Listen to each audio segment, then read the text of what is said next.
শুকিয়ে গেছে খাল, বসতবাড়ির নলকূপে উঠছে না পানি। মাইলের পর মাইল হেঁটে এক কলসি পানি সংগ্রহ করতে হচ্ছে স্থানীয়দের। নোয়াখালীর সুবর্ণচরে অনুমোদন ছাড়াই ১ থেকে ১,৫০০ ফুট গভীর নলকূপ বসিয়েছে কৃষক।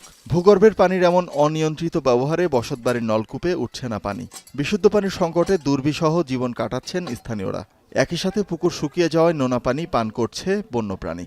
যাদের কলে পানি উঠতেছে আমাদের মহিলারা ওইখানে যায়, ওই সমস্ত কলের থেকে পানি আনতো, অনেক লং জার্নিং করে পানি আনতো। টিউবওয়েলটা তো নষ্ট হয়ে গেছে, পানি উঠে না এবং পুকুরেও পানি নেই। আমরা চলাফেরা করতে বহু কষ্ট হয় এবং পানি আনতেও পারতেছি না। দূর থেকে আনি পানি আমরা ব্যবহার করতেছি। অনেক দূর থেকে পানি এনে তারপর আমরা ব্যবহার করতে হয় এবং আমরা খেতে হয়, তাই আমাদের অনেক কষ্ট হয় এই কলটার কারণে। জামা কাপড় আমরা একবার জায়গা দুইবার ধুইতাম পারি না, কারণ আমরা অনেক দূর থেকে পানি আনতে হয়। কালকে পানি লেগে ভাত রাঁধতে পারি না, তো আরেকবার তো ঠান্ডা ভাত আনি তো খাইছি। তাই সকালে অনেক দূর যাই পানি আনছি। আমাদের তো এখন পানি একবার পুরোই সমস্যা।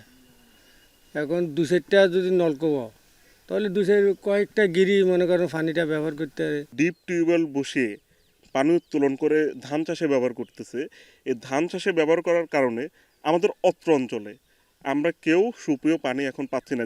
জলবায়ু ও পরিবেশ নিয়ে কাজ করা সংগঠনগুলো বলছে, নদী ভাঙনে বিলীন হওয়া স্লুইস গেটগুলো পুনরায় নির্মাণ এবং দখল হওয়া খাল উদ্ধার করে সেখানে চাষাবাদের জন্য বৃষ্টির পানি সংরক্ষণ করা গেলে এই সংকট থেকে উত্তরণ সম্ভব। তা না হলে উপকূলীয় এই জনপদে আরও জটিল হতে পারে বিশুদ্ধ পানির সংকট।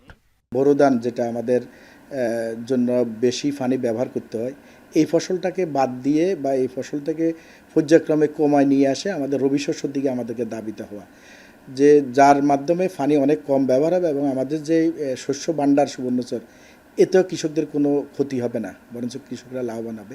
এই অঞ্চলের মরা খাল, মরা নদী, বড় দিঘি, পুকুরগুলোকে যদি পুনঃখনন করে প্রাকৃতিক পানির সোর্স তৈরি করে আমরা পানি সঞ্চয় করতে পারি, সেই পানি সঞ্চয় করে যদি আমাদের কৃষিকাজ চালাতে পারি, আমরা কৃষিকে এগিয়ে নিতে পারি, আমাদের কৃষি অর্থনীতি একটি বড় জায়গায় তৈরি হবে।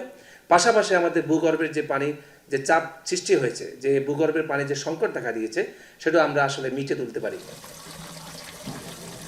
এদিকে সংকট নিরসনে ভ্রাম্যমাণ ওয়াটার ক্যারিয়ারে পানি বিতরণ করা হচ্ছে।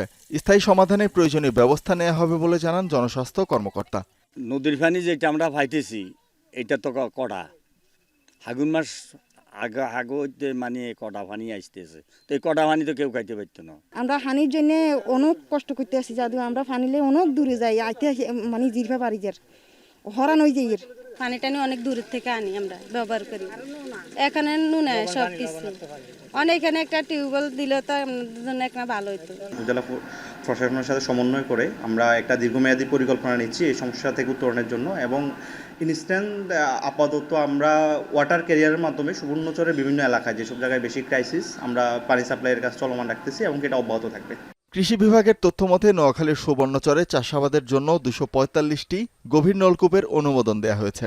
এর বাইরে চাষিরা ব্যক্তিগত উদ্যোগে আরও ৩,০০০-এর বেশি অনুমোদনহীন সেচ পাম্প স্থাপন করেছে। এখন নোয়াখালী।